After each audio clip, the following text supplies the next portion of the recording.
BFM Business, BFM Crypto, le club.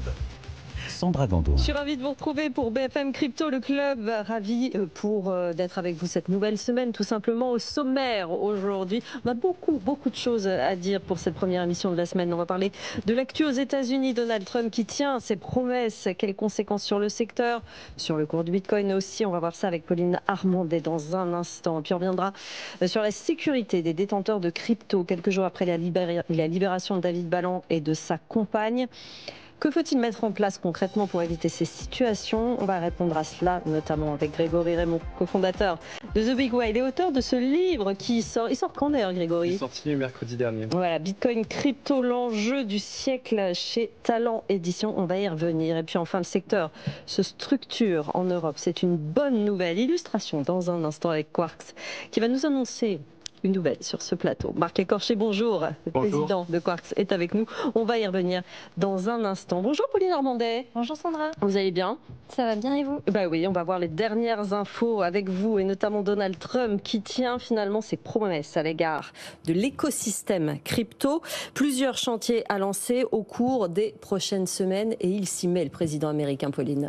Effectivement, en fait, jeudi dernier, Donald Trump a émis un décret présidentiel où les cryptos sont considérés comme des actifs stratégiques qui favorisent l'innovation aux États-Unis. Alors, il va y avoir un groupe de travail qui va se pencher sur le sujet et qui devra soumettre un rapport à Donald Trump avec des propositions concrètes, à la fois réglementaires et législatives, sur les crypto-monnaies. Peut-être déjà une mesure importante. L'idée, c'est vraiment de créer un cadre clair pour la réglementation du secteur, de cette industrie des crypto-monnaies qui faisait face à un flou réglementaire, notamment en provenance du régulateur boursier américain. Donc, du coup, c'est vrai que ça avait du mal, cette industrie avait donc du mal à se développer. Donc, cette clarté réglementaire, du coup, elle était demandée par le secteur et un groupe de travail va se pencher sur le sujet. Et puis, il y a aussi un terme qui est assez intéressant dans ce décret, c'est la notion de liberté. La liberté pour qui?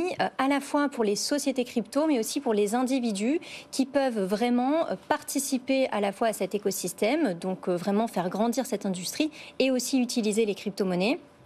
Et du coup, il y a quelques mesures qui sont assez fondamentales, qui sont exposées. Le fait de permettre l'essor du minage aux États-Unis, le fait de pouvoir réaliser ces transactions sans censure, c'est un principe fondamental du Bitcoin, mais c'est important de le préciser. Oui. Ou encore, conserver soi-même ses crypto-monnaies, avoir cette liberté quand on est un individu. Je trouve que c'est assez intéressant d'en parler dans le décret. Et il y a une mesure aussi très symbolique et très attendue, évidemment, par la communauté, c'est celle de la création d'une réserve nationale de crypto aux États-Unis. Oui. Déjà, juste pour rappeler la définition, une réserve stratégique, c'est vraiment un stock de matières premières qui peut être libéré en cas de crise ou de perturbation de l'approvisionnement d'un État. Et donc, c'est vrai que c'est très important d'un point de vue stratégique pour les États-Unis. Il y a, par exemple, la réserve stratégique de pétrole qui a été lancée en 1975. Et si les États-Unis lancent vraiment leur réserve de crypto-monnaies, déjà, ils seraient les leaders sur le marché parce qu'ils détiennent le plus grand nombre de crypto-monnaies dans le monde, plus de 198 000 bitcoins, plus de 50 000 Ether et d'autres crypto-monnaies. Et donc là, cette réserve stratégique, elle serait constituée a priori de crypto-monnaies qui ont été saisies par le gouvernement américain, même si on n'en sait pas plus sur les fonctionnalités de cette réserve. Mais c'est vrai que c'est quand même un gros chantier parce que clairement, l'administration Trump, elle veut miser aussi sur l'essor des crypto-monnaies, la montée en puissance du Bitcoin. Et donc, d'un point de vue économique, ça permettrait de réduire leur déficit. Enfin, il y a des enjeux économiques derrière. Est-ce qu'il y a d'autres dossiers qui ne concernent pas le Bitcoin et sur lesquels Donald Trump travaille ? Alors, il y a aussi un dossier qui concerne les stablecoins parce que vraiment, dans l'industrie des crypto-monnaies, on a le marché, on va dire, des crypto-monnaies en tant que telles, le Bitcoin, l'Ether, et le marché des stablecoins. Ce sont des crypto-monnaies dites stables qui sont adossées à des cours, par exemple, de monnaie traditionnelle, l'euro ou le dollar. Et donc, c'est vrai qu'aujourd'hui, il y a deux stablecoins qui vont dominer le marché, des stablecoins adossés au dollar américain, l'USDT et l'USDC. Et Donald Trump dit vouloir développer des stablecoins qui seront légitimes et qui permettraient notamment de promouvoir aussi la souveraineté du dollar évidemment, américain. Et une autre mesure qui est peut-être assez symbolique aussi et à laquelle on ne s'attendait pas forcément en tant qu'observateur de cette industrie, c'est Donald Trump veut empêcher la Réserve fédérale américaine de lancer son crypto-dollar, donc son dollar numérique. Parce qu'il considère que ça peut créer aussi des risques en termes de stabilité financière. Et donc ça, on sait qu'il y a plein de banques centrales qui ont pour projet de lancer leur monnaie numérique. Et en tout cas, ce ne sera pas le cas de la Fed, donc c'est intéressant. On va revenir dans un instant sur la Suisse et finalement sur les conséquences, sur la réglementation en Europe, sur ce que ça va changer chez nous. Mais avant cela, Grégory, déjà une réaction sur ces mesures qui prennent forme, qui prennent corps aux États-Unis. Moi, je voudrais souligner quelque chose d'assez étonnant, c'est que pendant des mois, à partir du moment où il a commencé à en parler, Donald Trump, sur cette histoire de réserve nationale, au départ on parlait de réserve nationale de Bitcoin, maintenant ça se transforme en réserve nationale crypto. On évoque des cryptos comme XRP de Ripple qui pourraient être dedans parce qu'elles sont en fait créées par des entrepreneurs américains. Donc on n'est peut-être plus au niveau de la promesse initiale et ça c'est quand même assez décevant parce que en fait si on veut faire une réserve stratégique, mettons s'il y a un problème sur le cours du forex, donc des monnaies, oui, Bitcoin peut être intéressant. Je suis pas sûr que le XRP de Ripple serve dans des cas comme ça. Donc en fait, on va voir, est-ce qu'il veut en fait faire des cadeaux aux gens qui l'ont soutenu ou est-ce qu'il a une vraie vision stratégique et dans ce cas-là, il n'y a que Bitcoin. Ça peut pas être une méconnaissance ? C'est possible, mais il est quand même plutôt bien conseillé sur le sujet. Donc non, je pense que s'il met autre chose que Bitcoin dans cette réserve, ça sera surtout pour faire des cadeaux. Marc Lécorché, vous êtes président de Quarks. On va revenir dans les détails sur ce que c'est que Quarks dans un instant. Mais vous, ça vous évoque quoi comme acteur du secteur européen ? Effectivement, il y avait une certaine cohérence à avoir une réserve stratégique de Bitcoin qui est un actif une valeur refuge par essence. Et c'est vrai que si, comme le disait Grégory, ils intègrent XRP, qui est une monnaie centralisée puisqu'elle est détenue par une société privée qui est Ripple et qui peut émettre 1 milliard de jetons quand même par mois. Ça fait une création monétaire de 3 milliards. Il y a 100 nœuds validateurs, donc c'est quand même ultra centralisé. Donc on s'éloigne complètement. Et ce qui peut poser la question, est-ce que Donald Trump a vraiment bien compris les enjeux de notre secteur ? Voilà. Alors ça sera bon pour tout le secteur des crypto-actifs qui vont prendre de la valeur. Par contre, on s'éloigne vraiment de la réserve nationale de Bitcoin que nous, dans le secteur des crypto-monnaies, on souhaitait avoir. Les semaines, voire les jours qui viennent, nous informerons sur les véritables intentions de Donald Trump, effectivement, parce que ça change un petit peu tous les jours. On va revenir à ce qui se passe en Europe avec cette réglementation MiCA. Pauline, qu'est-ce que ça change pour les sociétés crypto du côté de chez nous ? Alors ça change pas mal de choses parce qu'effectivement, donc depuis fin décembre, il y a cette réglementation européenne qui est applicable donc dans l'ensemble des États membres. Du coup, ça va balayer toutes les réglementations nationales qui existaient jusqu'à présent. En France, c'était la loi MiCA, enfin la loi Pacte, qui encadrait vraiment ce secteur des crypto-monnaies. Maintenant, les sociétés crypto devront obtenir un agrément européen dit PSCA. Il y a peut-être trois points clés à retenir. Déjà, les sociétés devront vraiment faire preuve de davantage de transparence à l'égard de leurs clients, notamment sur les fondateurs, le fait d'avoir de bonne conduite vis-à-vis de leurs clients. Ensuite, ils devront aussi avertir des risques encourus quand ils veulent, par exemple, financer un projet ou investir dans telle ou telle crypto-monnaie. Donc ça, c'est vraiment important, parce que le but quand même de MiCA, c'est vraiment de protéger les investisseurs en Europe. Et il y a aussi une exigence qui est assez importante, et peut-être que vous pourrez y revenir, mais vraiment cette exigence de fonds propres pour les sociétés avec des seuils minimaux à avoir, à détenir, qui vont entre 50 000, 125 000 et 150 000 euros pour les sociétés et qui, du coup, sont des critères qui sont fondamentaux pour les sociétés pour pouvoir protéger notamment leurs clients. Et pour finir sur finalement cette réglementation, les acteurs ont combien de temps pour se mettre en conformité ? Alors en France, ils ont encore un peu de temps, mais je pense que ça va aller relativement vite. C'est vrai que jusqu'à présent, c'était la loi Pacte qui encadrait ce secteur. Les acteurs devaient soit avoir un enregistrement, soit un agrément PSAN auprès de l'autorité des marchés financiers. Il y a plus de 117 acteurs qui avaient un enregistrement et seulement 4 qui avaient un agrément. Donc tous ces acteurs-là, ils ont jusqu'à fin juin 2026 ils peuvent continuer d'opérer en France, mais entre-temps, ils doivent obtenir l'agrément européen. Et donc, ça leur laisse finalement assez peu de temps parce qu'il faut quand même obtenir cet agrément européen d'ici 2026. Ça nous amène à nos acteurs européens, justement. Une illustration aujourd'hui, Marc Lécorché. C'est quoi Quarks, précisément, pour commencer? Quarks, nous sommes une société de gestion enregistrée prestataire de services sur actifs numériques et nous permettons aux professionnels du patrimoine de proposer à leurs clients de diversifier leur patrimoine avec la crypto-monnaie par le biais d'un mandat de gestion. Vous faites un pont, finalement, entre la finance tradie et le monde des crypto-monnaies. Qu'est-ce que ça vous inspire, ces nouvelles réglementations, cette nouvelle, finalement, organisation du secteur européen? Alors, on va dire qu'il était quelque part nécessaire. On l'a vu quand on a co-construit l'offre avec les professionnels du patrimoine. On leur a posé la question pourquoi ils ne recommandaient pas la crypto à leurs clients. Et la première réponse a été un manque de connaissances, un manque de réglementation et un actif qui était volatile. Et c'est vrai qu'avec Quarks, il y a le cadre réglementaire et on est là aussi aujourd'hui pour ça. Il y a le manque de connaissances. C'est vrai que nous apportons une formation auprès des professionnels du patrimoine. Et après, derrière la volatilité, par le biais de la gestion active, on arrive à maîtriser cette volatilité-là. Vous avez une annonce à nous faire aujourd'hui? Oui, exactement. Allez-y, dites-nous tout. On est heureux d'annoncer qu'on achète la clientèle d'Ouro Capital, qui est un de nos concurrents. Oui. Ce qui va nous permettre de renforcer nos encours sous gestion, qui est un peu la pierre angulaire de toute société de gestion. Et aussi de pouvoir travailler avec de nouveaux professionnels du patrimoine qui travaillaient avec Ouro Capital. Concrètement, ça veut quand même dire que le secteur se structure en Europe, que ça se consolide. Exactement.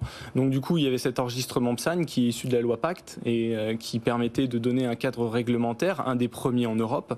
Et là, avec avec MiCA qui est rentré en application le 30 décembre, on a cette transposition dans le droit européen. Et donc du coup,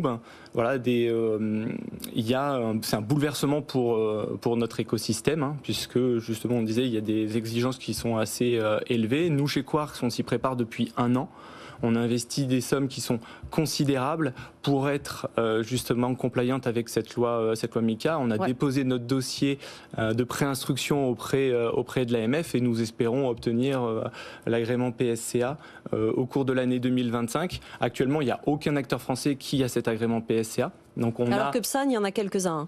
Alors que l'agrément PSAN, qui est une évolution et qui est, on va dire, l'antichambre de l'agrément PSCA, mais il reste encore des choses qui se rajoutent justement là-dessus. Des étapes à franchir. Exactement. Pauline. Et justement, selon vous, quelles sont vos chances aussi de pouvoir obtenir cet agrément MiCA, dans la mesure où, par exemple, vous êtes enregistré et pas... Exactement. Vous n'avez pas reçu l'agrément et on a l'impression que c'est plus les sociétés qui ont eu l'agrément qui ont des chances d'obtenir MiCA. Donc, au départ, en tout cas. Oui, bien sûr. On a structuré la société de telle manière qu'en 2023, on a fait une levée de fonds de 800 000 euros qui nous a permis justement d'avoir des fonds propres nécessaires et de pouvoir financer le développement de cet agrément qui coûte, comme on l'a dit, très très cher. Et on est accompagné par la société RegSharp, qui est une société d'audit et de contrôle dans le monde des crypto-monnaies, ce qui, entre parenthèses, amène des éléments de réassurance à nos clients et aux professionnels du patrimoine avec lesquels on travaille, mais aussi qui nous aident dans cette mise en conformité sur MiCA. Et quand on discute avec eux, il y a 100% de chance pour qu'on soit conforme parce qu'on coche toutes les cases et les 50 procédures et politiques qu'on a rédigées dans le cadre. On pourra en discuter, mais il y en a de nombreuses, que ça va de la ségrégation client à des audits de cybersécurité qu'on a passé nous d'ailleurs en juin 2024. Est-ce qu'il est pertinent de comparer ce qui se passe aux États-Unis et l'évolution de notre réglementation à nous? Est-ce que vous avez le sentiment en tant qu'acteur européen qu'on vous met des bâtons dans les roues quand on n'en met pas en face outre-Atlantique? Et est-ce que finalement on peut s'attendre à un développement aussi net de notre secteur en Europe avec ce qui se passe des deux côtés de l'Atlantique? Alors, de la même façon que Internet au début des années 2000, les États-Unis ont embrassé la nouvelle technologie. Nous, on s'est plutôt limité. Et une fois de plus, force est de constater que les États-Unis avancent et enfoncent les portes quand nous, on pense d'abord à la régulation. Je pense quand même que de notre point de vue, ça va être une bonne chose. On a des grands acteurs de la gestion de patrimoine qui gèrent plusieurs milliards d'euros avec lesquels on est en discussion et qui attendent cet agrément PSCA pour pouvoir choisir un partenaire de confiance. Donc je pense que ça va débloquer des portes sur 2025 et justement cet agrément PSA sera vraiment un gage de qualité et de sécurité. Grégory. Quand on se pose la question, est-ce que l'Europe et les États-Unis sont pas des grosses différences au sujet de la réglementation, je pense qu'il faut être un peu nuancé parce que en fait en Europe on a été les premiers à avoir un cadre réglementaire et ça c'était vraiment urgent parce que avant les entreprises avaient du mal à ouvrir des comptes bancaires, on risquait de se faire fermer son entreprise toujours un petit peu mais on risquait de se faire fermer son entreprise en fait très vite juste parce qu'on touchait aux cryptos. Donc maintenant il y a un cadre, donc ça permet d'opérer, donc ça c'est positif. Le problème c'est qu'on a voulu réglementer peut-être un peu trop durement pour un secteur en fait qui est très émergent. Donc en fait la bataille elle va se faire là parce que les États-Unis eux vont commencer à se doter d'un cadre clair maintenant. Mais par contre, on voit ce que Trump est en train de faire passer, c'est une réglementation très très légère. Donc en fait, le retard qu'ils avaient pris, en fait, ils risquent de le rattraper en fait très très très très vite. Et vraiment, tout ce qui est en train de se passer autour de la travel rule, donc qui va donner beaucoup d'obligations de conformité aux plateformes d'échange, ça aux États-Unis elles l'auront pas. Donc ça risque de poser un petit problème à ce niveau-là. Une fois encore, oui, notre réglementation est un peu lourde, même si vous avez raison, il ne faut pas voir que cet aspect des choses. Est-ce qu'il n'y a pas un risque que cet agrément PSCA soit délivré au compte-gouttes dans un premier temps, Grégory? Ça va l'être, hein. Ouais. Ça va l'être, c'est certain. Bah là, on a appris ce matin que OKX venait d'avoir sa licence, Bitpanda aussi. Bon, voilà, ça va. Pas en France. En France, oui. Pas en France. Enfin, pardon, pas en France. Pas en France, justement. Oui, voilà, oui, pas en France. Pour l'instant, l'AMF n'a pas délivré. Pauline, vous vouliez poser une question? Non, mais peut-être pour rajouter, il y a la première société qui a obtenu l'agrément MiCA, c'est la bourse Stuttgart Digital Custody, donc une bourse crypto allemande.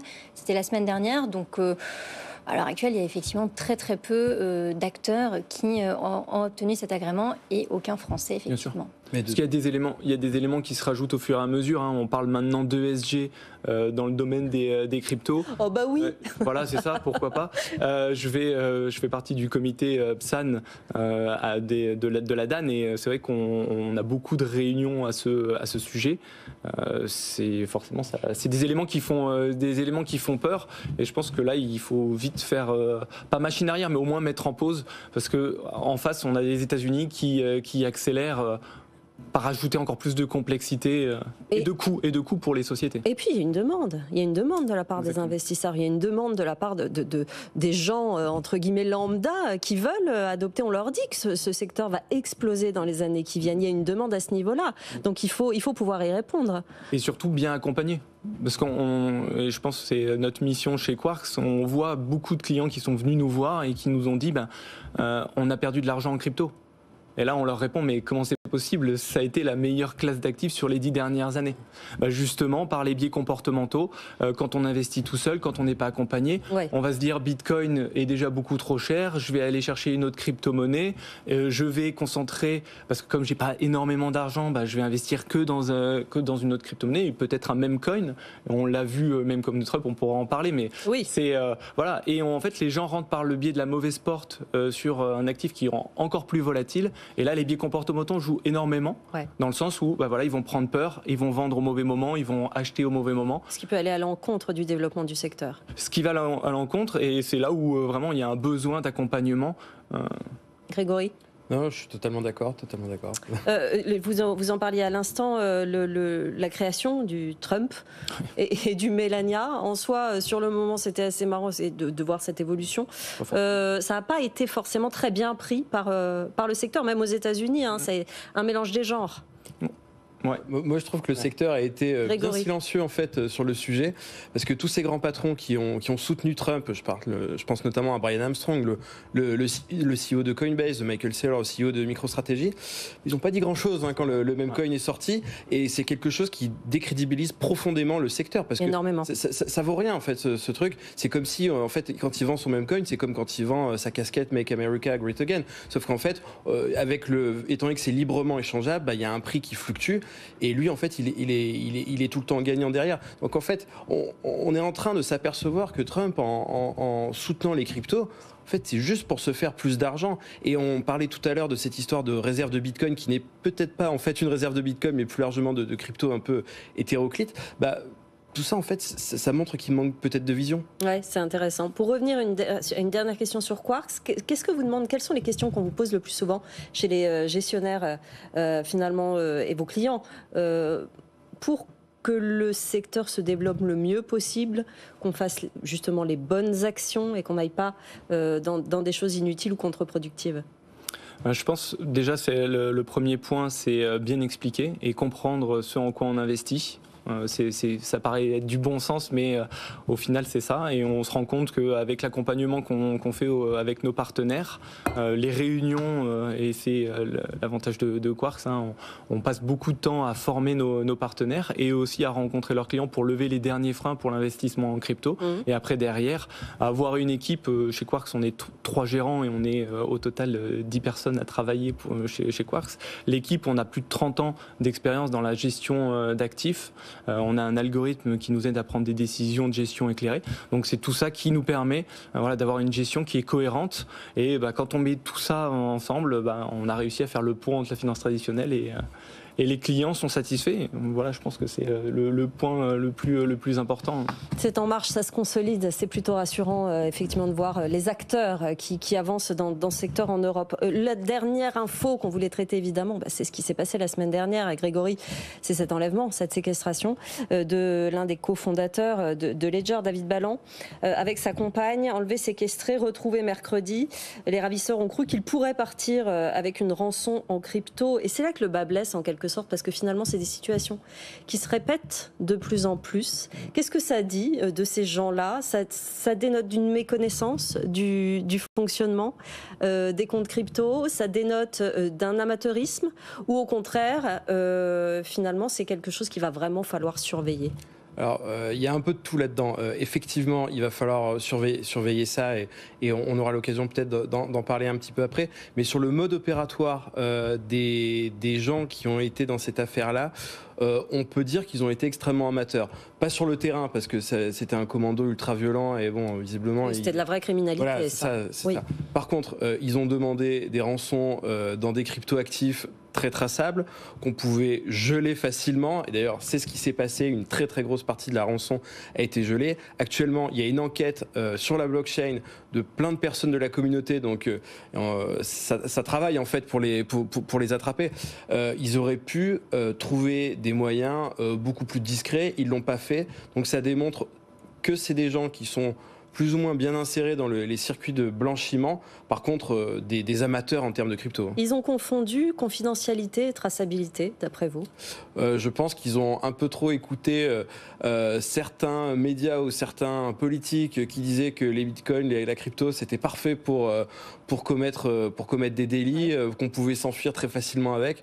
Le fait est que c'est complètement faux et là, l'enquête est en train de le montrer. Comment on fait, du coup, pour assurer la sécurité des détenteurs de crypto? Je l'ai dit il y a un instant, c'est des phénomènes, c'est des situations de criminalité qui se multiplient dernièrement, que ce soit en France, que ce soit aux États-Unis. Comment on évite ça? Est-ce qu'il faut justement davantage expliquer?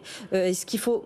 Peut-être. Ouais, mais c'est certain. C'est certain. En fait, c'est certain. C'est que quand les gens comprendront que la crypto n'est pas anonyme mais pseudonyme, c'est-à-dire qu'on se cache derrière une clé publique et qui est traçable, il y a des sociétés qui sont là pour retrouver l'identité des personnes qui sont derrière, que l'USDT, le dollar digital, peut être frisé à tout moment. Il y a des entreprises vénézuéliennes qui s'étaient vantées justement de faire du commerce et de vendre du pétrole en utilisant de l'USDT. Le lendemain, Tether, qui émet ce dollar digital, à friser, justement, à geler ses avoirs. Ouais. Voilà. Et sur les plateformes centralisées, on peut très bien, comme ça a été le cas ici, geler les fonds qui ont été reçus. Grégory, comment on assure leur sécurité à ces gens-là? Alors en fait, il y a, je pense, deux choses à aborder. C'est la gestion des données personnelles et après toute la mise en place technique qu'on peut mettre derrière un portefeuille crypto.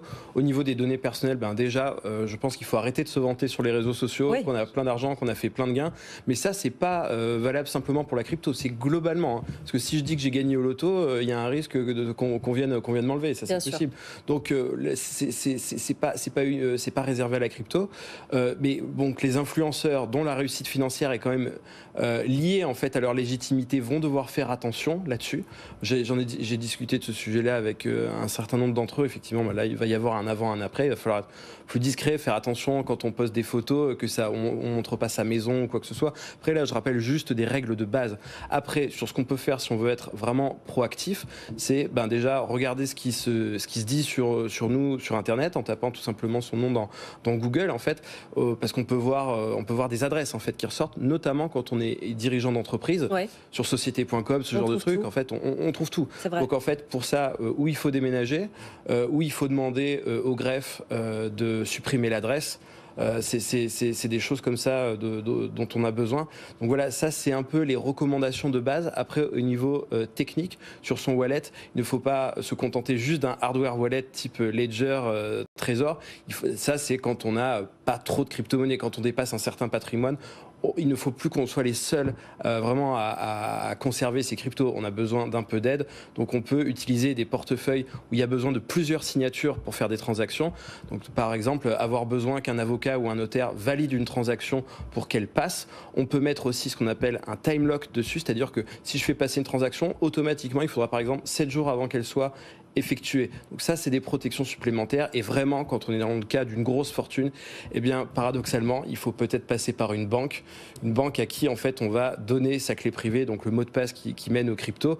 Ça peut paraître un peu évident, mais je veux dire paradoxal, mais voilà. Ouais. Et si on veut vraiment être si on est très paranoïaque, en fait, faut séparer sa clé privée, donc son mot de passe, en plusieurs parties, et on met chacune des parties dans une banque, dans un continent différent. Ne pas mettre tous ses œufs dans le même panier, et ça marche aussi pour les cryptos. Merci beaucoup à tous les trois. Pauline Armandé, journaliste crypto BFM Business, Grégory Raymond, cofondateur du média The Big Whale et auteur de Bitcoin Crypto, l'enjeu du siècle. Ça vient de sortir chez Talent Édition. Le voici, ce livre passionnant sur lequel on va tous se jeter. Et merci beaucoup Marc Lécorché d'être venu nous voir pour cette information. Président de Quarks, vous revenez quand vous voulez sur ce plateau. Avec plaisir. BFM Crypto, c'est la fin. Vous pouvez retrouver cette émission en podcast et en replay. Toutes les actus du secteur, c'est dans cette émission entre 15h et 15h30 tous les jours, du lundi au vendredi. Je vous laisse entre les mains de Guillaume Sommerer pour BFM Bourse. Je vous retrouve demain.